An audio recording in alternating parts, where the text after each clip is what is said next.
Hello students, welcome to my YouTube channel Vaghela studies.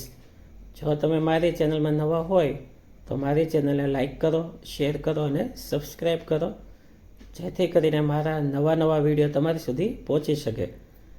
આ ચેનલમાં હું તમને ધોરણ 10, 11, 12ના વિકાસ પરીક્ષાલક્ષી અસાઇનમેન્ટના સોલ્યુશનો આપું છું, ખૂબ જ ઇઝી રીતે, જેથી તમે સહેલાઈથી સમજી શકો.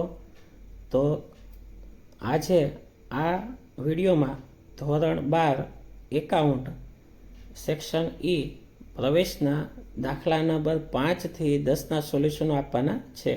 તો સૌથી પહેલાં તમે બુક પેન લઈને તૈયાર થઈ જાઓ અને હવાલા ટીક કરો. સૌથી પહેલાં અસાઇનમેન્ટમાં જો દાખલા નંબર 6 તેના હવાલા આપેલા છે, તે હવાલા ટીક કરો. દાખલા નંબર 7 તેમાં પણ હવાલા અપાયેલા છે, આ દરેક હવાલાને ટીક કરો. ત્યારબાદ દાખલા નંબર 8 અ, બ તેમના હવાલા આપેલા છે, હવાલાઓને ટીક કરો. ત્યારબાદ દાખલા નંબર 9 રાજશ્રી, જયશ્રીનો દાખલો છે, હવાલા ટીક કરો. ત્યારબાદ દાખલા નંબર 10 આસ્થા અને આહના તેમના હવાલાને ટીક કરો. હવે દરેકના જવાબ હું તમને આપું છું, ખાસ તમે સમજજો, તમારી બુકમાં લખશો ને તો તમને વધારે સમજ પડશે. તો લખતા કંઈ ડાઉટ હોય તો કોમેન્ટ બોક્સમાં લખજો, જેથી કરીને હું તમારો ડાઉટ સોલ્વ કરાવી શકું. હવે દાખલા નંબર 6 પરાગ અને પ્રતિક 3:2ના પ્રમાણમાં નફો નુકસાન વેચે છે અને ગોપાલ નવો ભાગીદાર પ્રવેશ કરે છે. તો પુનઃ મૂલ્યાંકન ખાતું, ભાગીદારોના મૂડી ખાતા, રોકડ બેંક ખાતું અને પાકું સોર્યું, આટલા ખાના દોરી નાખો. પછી હવાલા પ્રમાણે સૌથી પહેલાં હું છે ને હવાલા લઉં છું, તમે પણ હવાલા લેશો ને તો ઇઝી પડશે. કોઈ પણ પ્રવેશ કે નિવૃત્તિના દાખલા હોય તો સૌથી પહેલાં તમારે ખાના દોરી બાકી આગળ લાવ્યા તરીકે મૂડી લખવી, પછી રોકડ બેંક, રોકડ ખાતામાં લેવી, ત્યારબાદ હવાલા લેવાનું શરૂ કરવાનું અને નફા નુકસાનનું જે કાંઈ પ્રમાણ આપ્યું હોય તે પ્રમાણે ત્યાગનું પ્રમાણ શોધવું. જો ગણતરી જોઈએ તો નફા નુકસાનનું પ્રમાણ જૂનું પ્રમાણ છે પરાગ અને પ્રતિકનું 3:2, નવું પ્રમાણ છે 2:2:1. પરાગનો ત્યાગ 1/5, પ્રતિકનો ત્યાગ, તેમનો ત્યાગ કે લાભ આવતો નથી.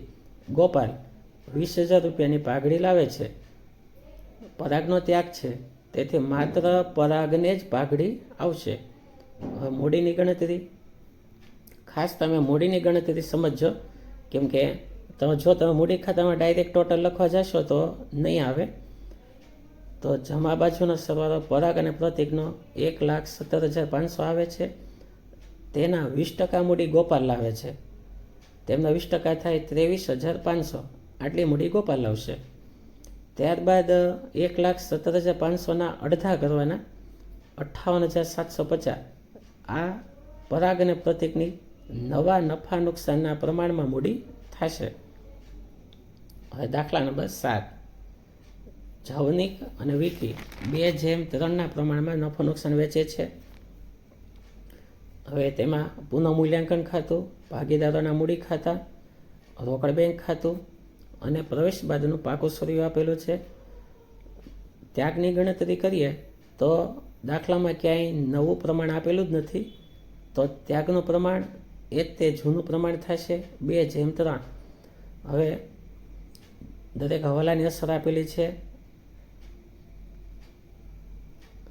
જુઓ ગણતરીમાં ત્યાગનું પ્રમાણ એ જ તે જૂનું પ્રમાણ છે 2:3. ભાગડીનું મૂલ્યાંકન 24,000 છે, જિજ્ઞેશનો ભાગ 1/4 છે, તો જિજ્ઞેશ ચલાવવાની પાઘડી થશે 6,000. હવે જિજ્ઞેશ 4,000 રૂપિયા રોકડા લાવે છે, જે પાઘડીનું પ્રીમિયમ કહેવાય. 2,000 રૂપિયાની પાઘડી બાકી રહી છે, આ ભવિષ્યની પાઘડી થાય. હવે પાઘડીના પ્રીમિયમની અસર ક્યાં દેવાની? રોકડ બેંકમાં ઉધાર બાજુ પાઘડીનું પ્રીમિયમ લખવાનું અને ભાગીદારોના ચાલુ ખાતામાં જમા બાજુ જે ભાગીદારોનો ત્યાગ હોય તેમને પાઘડી ત્યાગના પ્રમાણમાં આપવાની, અને ભવિષ્યની પાઘડી હોય તેનું ભાગીદારોના ચાલુ કે મૂડી ખાતામાં ઉધાર સાઈડ અને જમા સાઈડ બંને બાજુ અસર આપવાની. ભવિષ્યની પાઘડીની અસર ભાગીદારોના મૂડી ખાતામાં ઉધાર અને જમા બંને બાજુ આવે, ખાસ ધ્યાન આપજો. દાખલા નંબર 8. અ અને બ 1:2 ના પ્રમાણમાં નફો નુકસાન વેચે છે. આ જૂનું પ્રમાણ થયું. પુનઃ મૂલ્યાંકન ખાતું, ભાગીદારોના મૂડી ખાતા, રોકડ બેંક ખાતું અને પ્રવેશ બાદનું પાકું સોયું દોરી નાખજો. હવે ત્યાગની ગણતરી લઈએ તો અને લાભ થાય છે. જો ગણતરી સમજજો, જો ગણતરી બધી આપેલી છે જેથી તમે દાખલાને સમજી શકો, નહીં કે ગોખવો પડે. જુઓ, અનો ત્યાગ આપેલો છે, પણ ત્યાગ શોધવા જઈએ તો લાભ આવે છે, કેમ કે સૂત્ર પ્રમાણે માઇનસ આવે છે જવાબ. માઇનસ જવાબ આવે તો ત્યાગ શોધવામાં માઇનસ જવાબ આવે તો એ લાભ થાય. બનો ત્યાગ આવે છે 1/3.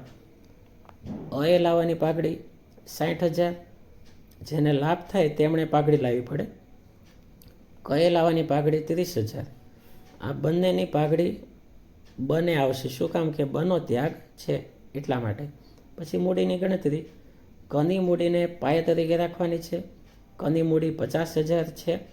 આ 50,000 પ્રમાણે નવા નફા નુકસાનના પ્રમાણમાં પાઘડી મૂડીની ગણતરી કરશું તો 50,000 × 5 2.5 લાખ અને 50,000 × 3 1.5 લાખ.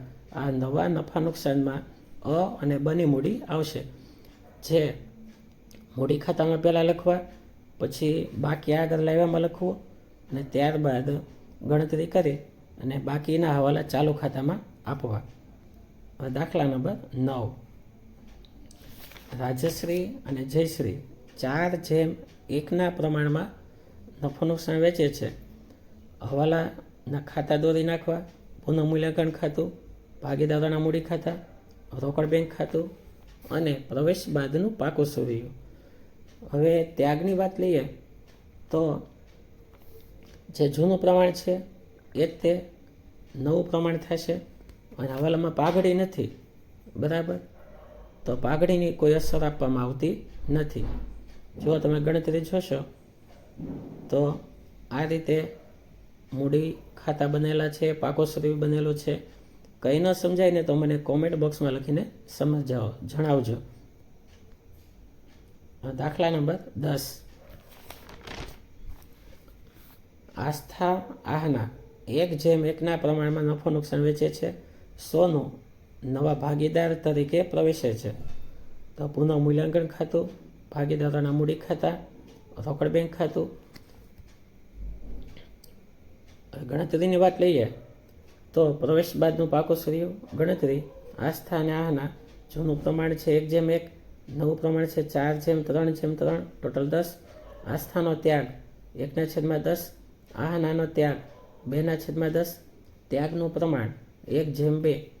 સોનુએ લાવવાની પાઘડી 12,000 છે. હવે આ 12,000 પાઘડી કુલ, તેમાંથી 7200 રોકડા લાવે છે, જે પાઘડીનું પ્રીમિયમ કહેવાય. 4800 બાકી રહી, જે ભવિષ્યમાં લાવશે. આ દરેકની અસર આપવાની છે.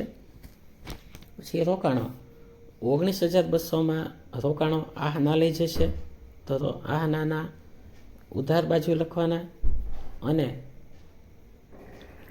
20,000માંથી 19,200 બાદ કરીએ તો 800 રૂપિયાનું નુકસાન થાય છે. તો આ રીતે દરેક દાખલા સમજજો. Thank you very much.